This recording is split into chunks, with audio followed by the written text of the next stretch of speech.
来吧，新玩具！今天我们来玩官方推出的这一款 WFC 重置的擎天柱，在 SS 线里边重置的呀。SS 系列标志性的内包里边会有一个展示台，人可以站在这里。游戏 CG 里边有一段擎天柱从这个断桥上边飞出来，然后拦截导弹的那么一个镜头啊，感觉还是非常帅的。然后就不得不说这个现在的包装，它是用这个塑料绑线绑在里边的。然后后边呢，用胶带纸贴了一个这么纸包，里边包的是它的武器配件。哎，你说它环保吧，它也用这个塑料的胶条，咋不用纸线了呢？还用透明的胶带纸。你说它不环保吧？哎呀，哎，纸品方面，官方拉页式的线稿说明书。配件方面，一把标志性的大枪，哎，这个就很棒了，很符合游戏里边的一些设定。一把双持的大斧，当然。它通过插拔变形，也可以变成单手持的双刃车轮板斧。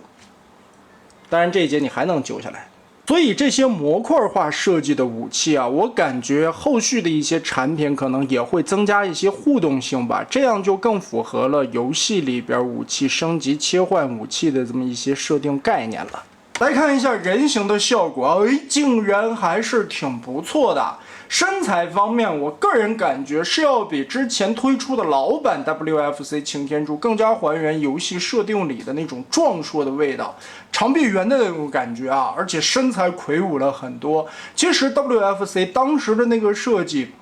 挺漂亮的，造型很好看，而且变形的设计也相当的巧妙。在官方最后的良心年代 ，WFC 的4个模具5款角色都是属于诚意满满的。现在的重置版优点就在于造型方面和体型方面会更加还原游戏 CG 里边的一些感觉，但是碍于如今的成本控制，这和当年 WFC 老版玩具时代的那良心是不能相提并论的。如今的这一款 WFC 的重置柱子售价259块，那对于这个级别来说还算适中吧，目前还并没有炒起来的趋势，也确实是因为它的素质实在不值得炒，因为还得配一套配件包，只是在大腿的内侧小腿前方这里显得略空一点点，起码这个手臂还是填得满满当当的，身上当然还是有一些设定的噱头啦。胸口可以打开，里边有领导模块以及一些漂亮的内构刻画。领导模块还是可以拔下来的，但是因为手指不可动，领导模块就无法握在手里了，仅作为一个展示。哎，不过这个开胸姿势很漂亮啊，老版的玩具这一块是没有的。然后是武器的互动，双刃斧展开以后，你可以单柄的跟这样去持握。当然也可以把它切换为双持的状态，转过来，把这一节斧柄套上去，而且这样双持这把长柄巨斧的话，气势上面会更加的出众啊，感觉这个帅气十足，造型方面很不错了。刚才我们也说，热兵器大炮这一回采用的是模块化设计，我们可以把小臂摘掉，然后套过这个洞穿过去，这样去拿着枪。作为一款第三人称射击游戏，摆一个这样的越肩镜头是非常棒的，而且枪的造型插在手里边真的就像是变出来的，在游戏里边其实也是这样的设定。所以我说这个模块化的设计，将来以后还有什么其他的一些大炮啦、弩啦、狙击枪啦这些东西啊，包括霰弹枪，还有一些连发的步枪，都可以这样去替换，这也是 WFC 当时的一大游戏中的玩法。如果能在玩具成品上边实现出来这样的互动玩法，也是非常棒的。这一点咱有啥说啥，必须得夸赞一下。但额外摘下来的这一节小臂呢，官方也给了一个收纳的位置啊，屁股后边有个窟窿，我们就可以把这个手放在屁股上面掏裆动作。所以这种感觉就怪怪的了，不插反而还好。来看一下玩具的可动表现，头部360度的球形关节，而且头雕的造型刻画非常的不错啊，在一些细节的地方，长耳朵这个感觉也做了出来，尖尖的面具很符合游戏里边的味道。肩膀360度旋转，抬臂这个地方会拖出来一截，里边是空的。二头肌可以旋转，胳膊肘一段关节折起来90度多一点点，手腕可以来回的旋转，但也不能做到360，这一块会卡住。腰部360度旋转，没有弯腰关节。胯部这里有一些细节点缀的刻画，还挺漂亮的。其实你们仔细看，这个柱子是螺圈腿，它的胯关节不是直着下来的，而是一个斜八字，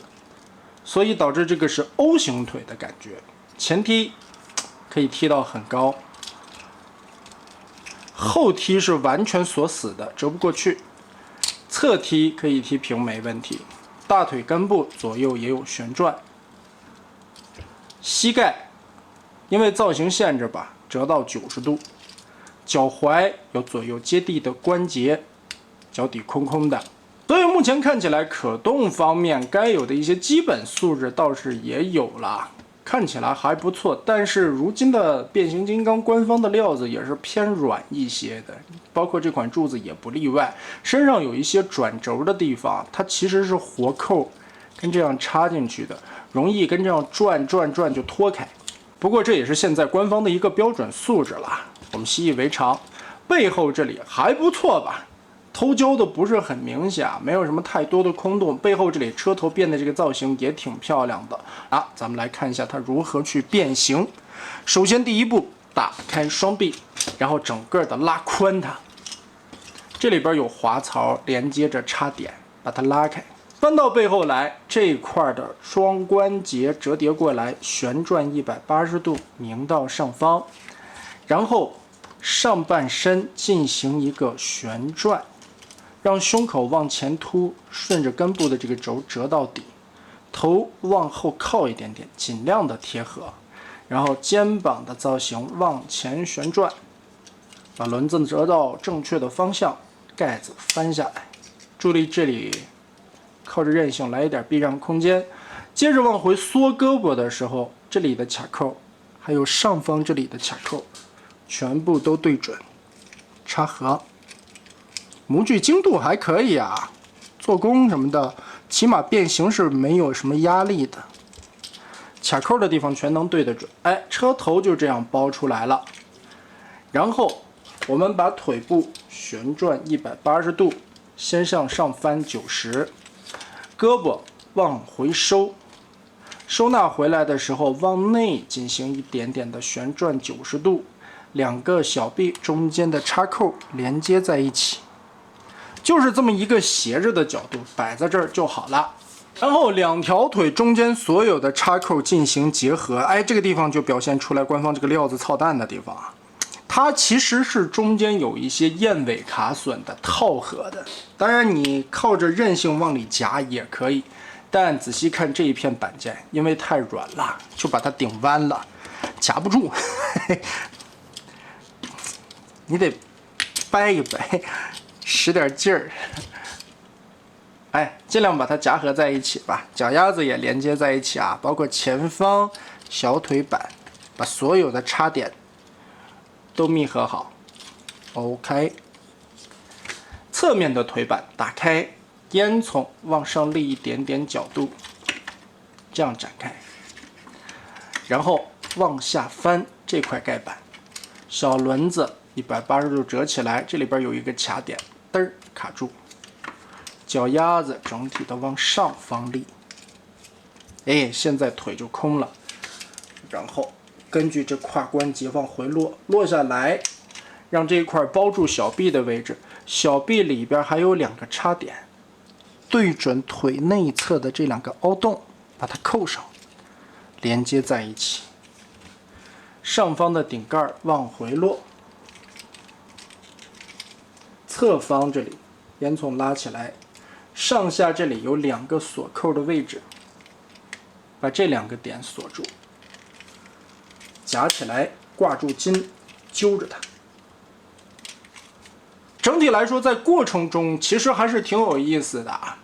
它等于是和 WFC 老版的那款玩具是两个极端的设计。曾经那款老版的 WFC 柱子，因为当时的成本控制没有像如今这么的恐怖啊，所以它的分件量是要比如今多很多的。它可以用很多的片片里外面来翻折堆叠出来一个很好看、很完整的车型，以及非常帅气的人形。而碍于如今官方这么 coser 的一个成本控制呢，设计师只能在结构上做文章了。所以我们如今看到的这款柱子的变形过程并没有那么多的步骤，但最终处理完，不论是人形还是车型啊，都是有很多可圈可点的地方。变形结构挺好玩的，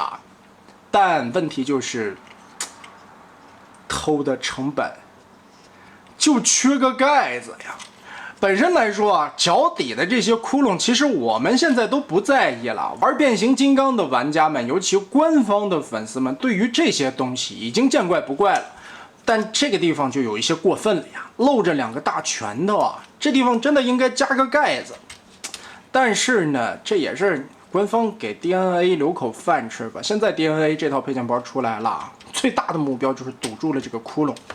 其他方面，其实车型从前方看啊，侧方看、上方看都还行吧，都还说得过去。尤其前方的这一块车头的表现素质，我感觉和老版属于两个不同的方向吧。老版这一块变成的是腰带啊，它是用胸整个的炸散了变形出来的，而新版的玩具是用了一个包壳，但包壳包出来的是外侧的装甲，里侧的胸口的真装甲在这里，所以会展现出来一个镂空的层次感。我倒是也不讨厌这种设计的结果啊，还是挺耐端的。其实从某些特定的角度来看，这个层次感还很讨喜，所以我对于这款的变形结构来说还是比较喜欢的。对于这款玩具的整体素质来说，也觉得不错，只是碍于巧妇难为无米之炊，太难为设计师了。这个屁股呀，哎，武器方面也是可以挂在车上的。这两个大大的长插扣，我们可以把大炮插在这里。其实变成现在这个样子就挺好看了啊，车型背上一个炮，是不是？但说明书指示还让你挂这个大斧子，哎，这个再这么插上去，就显得有点太多余了，没有必要。摘掉斧子反而挺好看的。但是很可惜啊，这款玩具并不能实现出来那个游戏里边的浮空状态。半悬浮的那个状态，如果能把那个状态再做出来，那就更棒了呀。所以总结来看，在 SS 线里边重置的这款 WFC 的柱子，给我的感觉体验竟然还不错。可能也是因为现在被官方折腾的已经有点 PTSD 了，觉得已经无所谓了，反而突然出现一款变形结构非常简单，还灵活巧妙的运用了一些零件的一些设计之后，让我感觉竟然还意犹未尽的。可以说，我觉得这款 WFC 柱子它在各个方面表现出来的素质，就是在今天有限的成本之下，设计师已经做出来了最大的努力。他想着把这个东西做好，但是无奈呀，官方是真的抠啊，真的不给成本。就拿屁股上这个大窟窿来说，哪怕再给设计师一点点的成本，让他有一个发挥的空间的话，也不至于露着两个拳头啊，这块就不管不顾了。而且除了这个窟窿之外，人形造型下身上还有一些不知名的卡扣，目前还不得而知它的用途，有可能是为了后续和其他的配件进行互动，也有可能会给它出一个车厢什么的，再不济或者说可能会出通天小吧，给它增加一个马甲，目前都不得而知，也是看着官方后续会有什么新的报道吧。我个人感觉还不错吧，起码比那个炒到500块钱的天灾强啊。而且目前来说，259块的价格算是一个正常的售价。它当然和老版的成本控制不能相提并论，但是它是一种全新的体验。总的来说，是和老版 WFC 截然不同的两种把玩感觉。真要说哪个好呢？我说实话，WFC 老版的确实是好，但是这个呢，也算是一设计很新颖的感觉。好死不死，归根结底错在哪儿呢？不在设计师，就在官方这两个字良心之上了吧。那么得嘞，这一期就是这样了。